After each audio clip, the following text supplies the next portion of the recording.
Hey friends, a quick encouraging video on what to do during the hottest summer days when our body is stressed more and we see our scale undulating or wavering up and down like a sawtooth. One day we're up, one day we're down.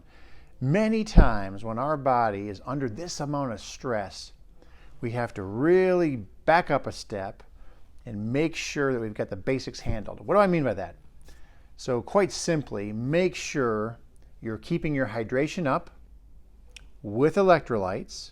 Now, electrolytes may be in the form of pickling juice. So if you're eating pickles or pickled okra, pickled asparagus like I do, not so bad to drink the juice, okay?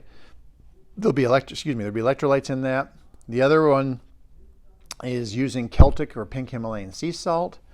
And then thirdly, you could use a product like Liquid IV. I do enjoy the flavor of those. They have two forms. One has cane sugar, which is no bueno. The other form has, I believe it has allulose and stevia extract. So that form won't sabotage your plan metabolically.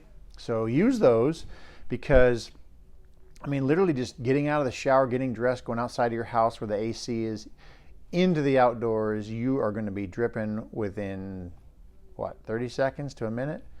And all those electrolytes come out of your bloodstream, your lymph, onto the skin surface. And if you don't lick it all off, which is kind of gross, but you'll remember it, you shower and it goes down your drain. So if you don't replenish it, you're walking around depleted. Yes, good answer. So use those methods I just described to keep your electrolyte balance up. You won't feel as fatigued if you do. You won't feel so drained. You'll maintain your hydration. If you maintain your hydration, you maintain fat burning. Number two, make sure you get enough protein. When the body's stressed more, it takes more effort from the heart, our vitals. Keep your protein up. If you live at a distance, it's a little tougher. You can't just drop in here. A lot of my Clevelanders and local people from Ooltewah, Athens, they'll drop in to Cleveland, weigh themselves so I can fine-tune protein portion. If you live at a distance, you're an hour or more, not as convenient. You're not right around the corner. So just bump up your protein 1 to 2 ounces per day. So if you're at 9 ounces, go up to 10 or 11. See what happens. That might kickstart you off again. Now, for some people, when they increase their protein, their body will build more muscle mass. So they still might see the scale stay still, because as you build muscle and bone mass, you may burn fat mass and you may wash on the scale. If you gain 5 or 6 pounds of muscle and bone, but you lose 5 or 6 pounds of fat, you're becoming smaller and leaner, but your scale won't change. So don't let that frustrate and torment you. Get in here if you can so we can pull the raw numbers. I just had a huge win from a lady who started last month, and I won't give too many details on her case. I'm never going to give her name, but when you have a thyroid gland removed, it's an automatic gut punch, because we're supposed to have this organ to help regulate calcium in our bloodstream and regulate our metabolic activity level.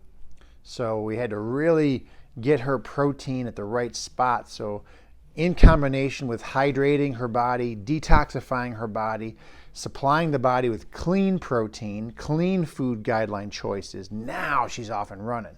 She built some muscle and bone and burned some fat. It's kind of nice to see. And I'm checking her every week. But she's local, so it does make it easier on those type of people. If you happen to have a machine you bought off of Amazon, you might be able to test the same thing. I don't know if it's going to be the same quality as Tanita. Tanita is wonderful. You pay good money for them, but you get what you pay for, right? Some gyms like Gold's Gym or Planet Fitness, they sometimes have body composition that you can go in and use, or they might charge you $5 or something like that to check yourself regularly. I'm doing it more this year than I ever have in the past.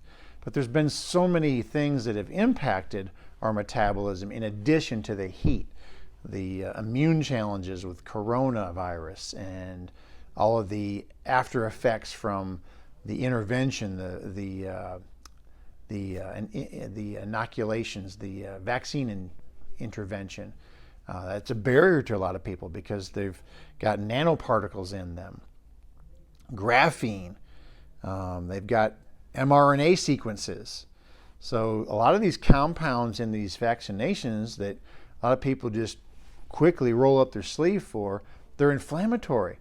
Why do you think there's so many young people developing these inflammatory conditions out of nowhere? They're finding themselves in the weeds because the body's now having to confront a new immune challenge, an immune barrier. So if this all sounds like Greek to you, get yourself to class. I go over a lot of this material, and I'm always finding new material, talk about as we discover, trying to stay as current as I can.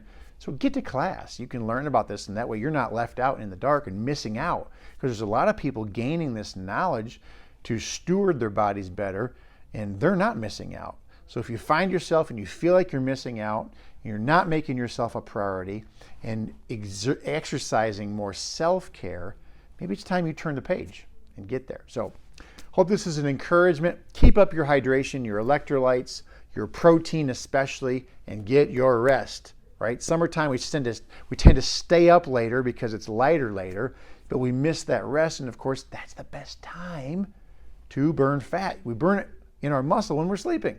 So a little bit of a review, a little bit of new content. Get to class, come see us, give us a call, get on the book, reserve your seats. This is the only time that we do allow you to bring a guest, so make sure you do that. And we'd love to meet your folks who you care about, that want to get a handle on their metabolic rate too. God bless you, and I'll see you at class, if not the next video.